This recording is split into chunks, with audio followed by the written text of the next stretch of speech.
ওই টানলে কোনোদিন কাটে কাটে না বললে যাই কোনোদিন হাত বাপ্পাটা মিলে টানছো। কালকের একটা অভিজ্ঞতা আমার মনে হচ্ছে।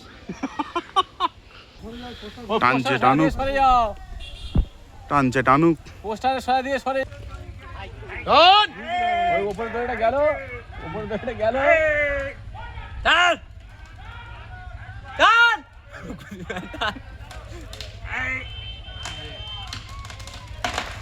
দেখো কোন দিক যাওয়ার কথা, কোন দিক গেল দেখো।